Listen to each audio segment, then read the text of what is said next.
The next three posts are about women asserting our humanity and that we're not here to simply be the wife appliance, bang maid, incubators, or servants of the home.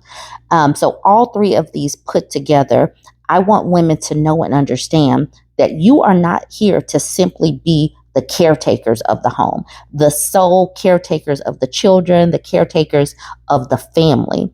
You're not here to simply be the sex doll of a man and to do what he wants to with you simply because he chooses. You are not here to be the caretakers of your brothers or any other males. Make these people hold their own nuts.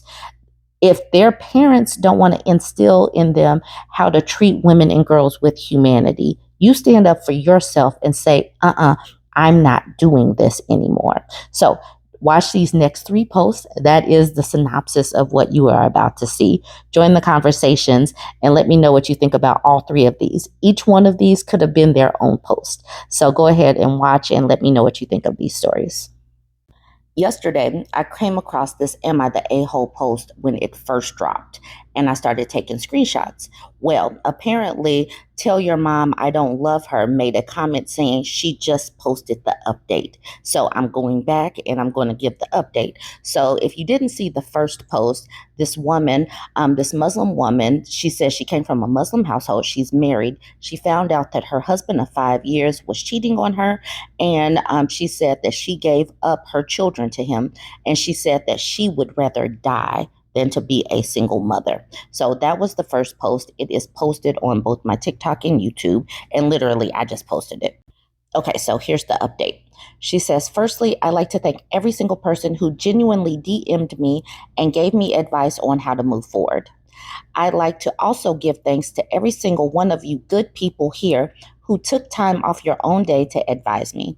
When I first wrote the post, I wrote it through tears, but after reading your comments, taking a break to pray and eat, came back and read all of your own stories of struggle from both Muslims and non-Muslims, I have calmed down immensely. I want to extend love and gratitude for helping me feel a little bit less crazy than I did before. I will be taking all of your advice. I'll make sure to hold off on signing over my parental rights. Second, I'll meet with a mental health professional to get treatment for my postpartum depression. Third, I'll talk to my family about whether the kids should be with their father for now or with them. Truthfully, I was so desperate that I wanted to cut all remnants of my husband, but after reading your comments, this is my life now. Yes, being a single mother has been my worst nightmare after believing I'd be breaking the cultural curse, but here I am. I'll be going to immigration and I'll tell them about the second wife since it's illegal to have more than one wife in our country. I'll be getting a divorce legally first from the state and then Islamically. I'll be talking to a lawyer about giving the kids to my parents or see if it's better to have a 50-50 co-parenting. I'll discuss I'll discuss both with my therapist, doctor, and lawyer. Once again, I want to extend thanks and gratitude to all of you. I'll make sure to inspect myself inwardly and do what I feel is best for my kids and my future. Keep me in your prayers, and I hope we can all start the new year with clear minds and open hearts. Thank you so much. A new day, a new year definitely brings clarity, and you can tell that she has calmed down, and that is a good thing. Now, I will say she is in the comments giving it to people, and we're going to go through some of her comments. This is a man talking to her.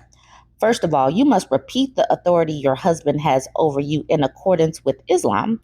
Allah has allowed for him to take another wife as long as he shows both of you love and can take care of you both. As the head of the household, it is ultimately his decision to take another wife, although you are entitled to voice your opinion in a respectful way. Allah knows best. And then the OP says, first of all, the only authority a husband has over a wife is 1, responsible for her safekeeping, 2, responsible for keeping her financially supported, 3, loving his kids and being responsible of his family, That's as far as it goes. No other human being has authority over another, and only Allah is. This is the kind of twisting of religion why our beautiful religion is hated on and looked down on. You risk making us look stupid for the comfort and carnal pleasure of men and coddling his ego and perceived manhood. My ex was able to leave his children in utter disarray to start a new one because of people like you. Do better. And then the man. Yes, a man has all those responsibilities to his family, but a wife must be obedient to her husband. Surah Al-Nisa 434. Women have the same rights as men in Islam, but men are a degree over them. Surah Al-Baqarah 2 and 228. You can discuss your concerns with your husband, but ultimately you should follow him. Allah knows best. I love how men stay on code with religion is simply to control women. They simply think being born with a peen means that they are higher than a woman. And y'all should know, or maybe some of my new people don't know, I am agnostic. I believe that men take religion and use it as a control tactic to keep themselves as demigods to do whatever they feel. And that's what they do. That it benefits them to be able to contort and squeeze the life out of women. So simply they have a wife appliance and sex robot or sex doll or whatever. But this OP is not having it. She says, no, I'm not going to follow a disgusting piece of man that isn't even 0.1% of a man. Our prophet was. Stop embarrassing us. Have some self respect. And to the man, he says, my dear sister, I care deeply about you, and it saddens me to see you distance yourself from the teachings of Islam. None of us are perfect, and we all have moments when we struggle. I will pray for you and ask Allah to guide you back to his path. Fill your heart with light and strengthen your faith. Remember, Allah is always merciful and forgiving, and it's never too late to return to him. So let's use some soft language to squish her back into submission. But the OP is not going for this. My heart is teeming with faith. Just listen to yourself. Your contempt for my gender is blinding you so much. You're literally asking me to follow a terrible man for the sake of what?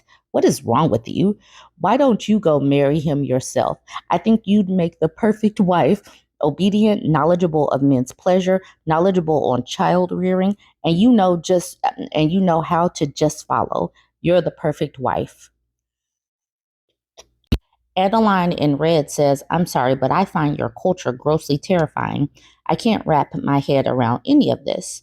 And then the OP says, my culture in itself is fine and isn't any better or worse in many ways from others. The only thing is, misogynists are always making mothers out to be the devil if they do 1% of what men do all the time.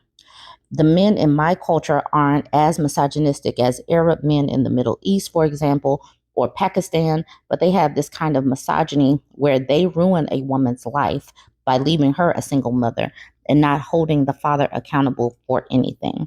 My aunts went through it, and my mother was the only one spared from such a fate. Children grow up without fathers, and daughters are put up for arranged marriages. Then Wasp says, but what you described is plainly misogyny.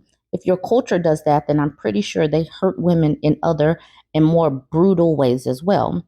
You speak like you're an Indian or Bangladeshi. And then the OP says, no, sorry to burst your bubble. I'm sick and tired of Western people who paint a broad painting brush across all Muslims on this earth, all 2 billion of us. I'm not Asian and I'm not Middle Eastern. So, yes, my culture and people do not practice honor unalivings. The women in my culture are the most learned, most hardworking, and after most of us, first generation that were born in the West, maybe she meant first generation, born in the West, we have even more rights. She says, of course, men lose their place in the non religious cultural gender dynamics that has always been there before our Islamification that all women from all walks of life go through. Stop giving terrible men a cop out with Islam is terrible bigotry. So there she is. She is going to work on her mental health, but she is rooted in her religion and she's not going anywhere. but she's not going to allow men to walk all over her simply because the men of her religion say that men are supposed to be a degree higher than her. So that is the update. That is a few of her comments. You can see that this is a fiery Muslima. Join the conversation. Let me know what you think about this one. Don't forget to like, comment, and share. This is a story time that was sent to my Reddit inbox. There are themes of sexual coercion, so I'm just putting that trigger warning out there. If you need to scroll away, please do so. I do believe that this is an important conversation to have. She says, "Hi, Burb. I've been a YouTube follower of yours for over a year plus and recently had a negative experience I wanted to share because of all of your recent posts about coercive male sexual behavior. The post really hit a chord for me because I have been in multiple relationships, including a toxic marriage that I'm happily divorced from now, where I dealt with sexual coercion. My last relationship lasted 4 years of an ex that harassed me for sex and certain acts constantly. It was almost an everyday occurrence. At first, I would say no and engage when I felt like it. However, it wouldn't matter.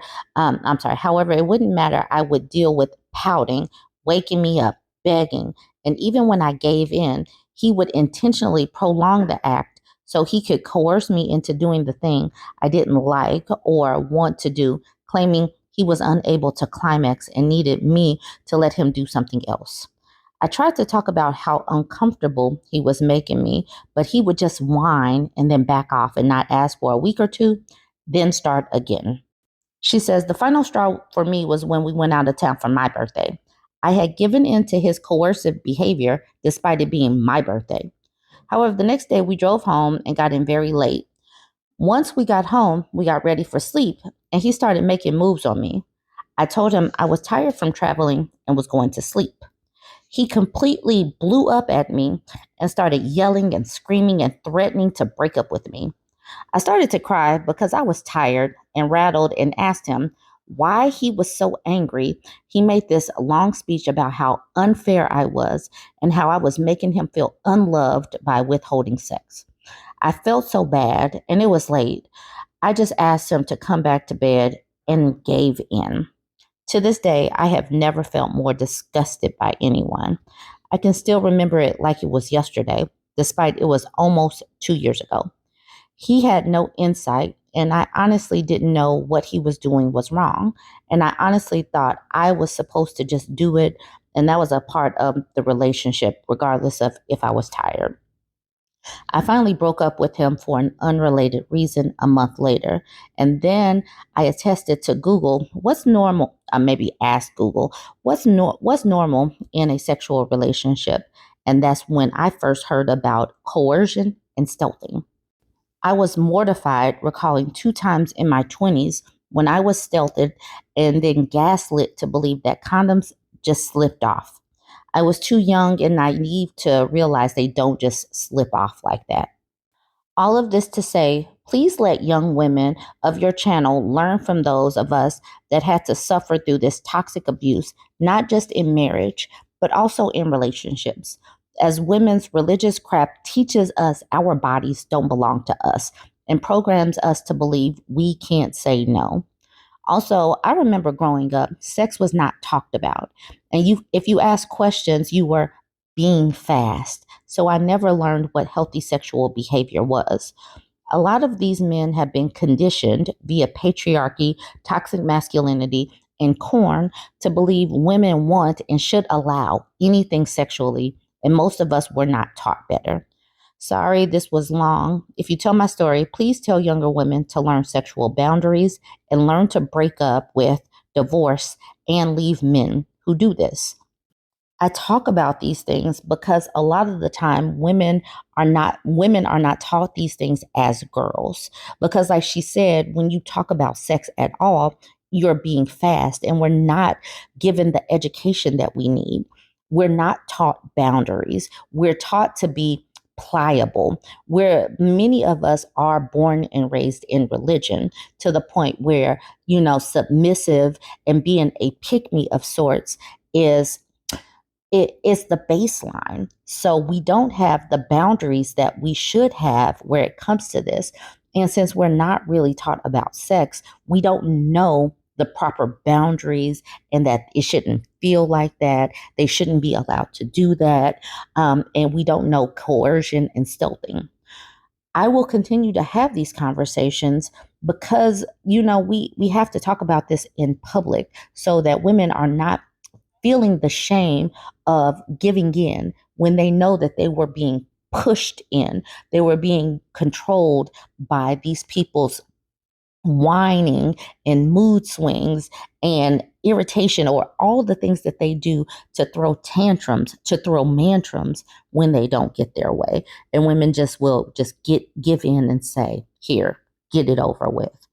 Women's bodies have been used in ways like a wife appliance and like a sex doll, and it is not right. And we have to have these discussions so that women can become more assertive and confident in saying no and not giving extra conditions. I'll give in if it's my birthday, if it's your birthday, if you do this, this, and that. If you're not comfortable with something, don't give in with conditions. Just learn to say no. And I know that learning to say no takes practice, but we just have to practice it because you deserve to feel comfortable in your skin and in your own sex life and getting your own pleasure and not just being a sex doll or a masturbatory tool for a man. Join the conversation. Let me know what you think about this one. Don't forget to like, comment, and share. I was sent this Twitter thread, and once again, women are discussing how girls are treated differently than the boys in the household. And this is causing women to skirt straight out the household soon as they can. So this creator Mel says, my mom is complaining that my brothers don't help with the house chores, which is funny because she raised them that way. I used to complain every single day to her before I moved out, and they said I was lazy. Being born female, being born with a uterus, for whatever reason, these people think that you are the servant of the home. And women are saying, I got something for that. I got something for that. And many of these parentified girls become women that say no to, having their own kids. They're opting out of marriage to men. Women are tired because they had to do so much within the household. Women are tired of being treated like servants. And yes, mothers perpetuate that cycle of patriarchy too, because they were parentified and treated like servants. So they do the same thing to their daughters because they have, some control over their daughters while they're in the household, but they're still placing their boys higher up and making them out to be these little princesses. I'm sorry, these little princes, not princesses, these princes. And then they go out into the world and act like that. But the women of right now are saying, no, I am not going to be your servant or wife appliance. So that's where things are changing. Things are shifting. Women are tired of being servants simply because we have a uterus. Let's get into some of the replies. Shari says, I usually find it funny too. I can't wait to leave her with the disaster of her own making. Women are tired. Women are leaving. Mel says, the manual labor sister go through. She says, I almost died living with 4 men under one roof. Marin Jira says, when I started working, I was living with 4 unemployed men. I would source the income, pay the bills, buy the food, cook for them, wash the plates, and clean up while they did nothing. Next thing was that I looked for my own accommodation and left my dad and brothers to themselves. Good for you, because what is the purpose of that? They have to do nothing, absolutely nothing, and they still get someone to serve them. Literally makes no sense. And then this person named Byron says, I think this is the main reason many girls can't wait to move out. Yes, that is one of the reasons. Abizio Fan says, you shared my story, but we are free and good now. So they're free, like they had to run away, like home life was a cage or a prison. That is how some people are treating their daughters, like they're prisoners, like they're slaves. And people have got to do better where it comes to treating the daughters of the household. Shari says, I live with 3. Miss Enjoyment says, do we have the same mom? Muhi says, please make sure you don't come between a mother and her son. Yes, let her deal with the consequences, because at some point these mothers, I am a mother, are going to teach their sons how to be productive humans that can clean up after themselves, that can act like sensible humans, that can cook for themselves and not act like a small prince or a demigod or something. This is a man. He says, growing up, my mom babied my little brother. Now it's just her, and she's complaining about her offspring. I just laugh and ask who child he is. This person says, I'm glad my brothers were raised to help out. They do a lot in helping mom, and I am glad. That's good. This person says, change is hard. It's never too late for a conversation about fairness and teamwork. This man, Waji, says, I hope my sister never moves out. He likes having a servant in the home. Chocolate and Caramel says, it's 2025 and you're still hell-bent on being useless. Good luck. And then Waji says, I don't know this language, I'm sorry. But that's Waji right there. And then Moji says, rather than you stepping up. And then he says, never matching her energy, even if I tried to. They choose. This is a choice to be useless. It's a choice to be useless. A man. Why are they supposed to help with the house chores? Your brothers were supposed to be taught to provide for the home, and you be taught to care for the home. Today, women also want to work an extra role. Be aware that men never wanted an extra role. They are happy with just providing. So they don't have to cook and clean for themselves. They just need to have a woman in the home that's going to be a servant to them. And this is where they're getting jacked up, because they see now women are not prisoners and can leave. Women leave when they can. So at some point, they're going to have to learn how to cook and clean, because when it's all males in the house and no servants left, what happens to that house? Are they just not going to eat food? Are they not going to clean up? Is it just going to be a wasteland? What is going to happen? They better get on Google or something. And then these are the people responding to that man. It's still the girls that will end up providing for their parents in old age, because women do work and women do take care of their parents. So parents should actually teach their sons how to be caretakers, because if you push the girls out, if you make them run away, you're going to be stuck with your lazy demigod sons. Tilly says, so why don't they provide domestic help for their mother? Yes, she used the word provide. Why don't they provide domestic help for their mother? Cooking, cleaning up after yourself, it's a basic human life skill. A remedy says provide. They can't even do that well. Plus, cleaning up your space is basic human actions. Bella says, if y'all had it your way, your sisters would wipe your butt after taking a dump. We're not doing that anymore. Women, stop doing so much for these males. You being born female does not mean that you have to be the servant of the home. And when you get the opportunity, when you're an adult, you're a woman, leave the home and don't look back. Make them figure it out. Make them hold their own nuts. Join the conversation. Let me know what you think about this. Don't forget to like, comment, and share.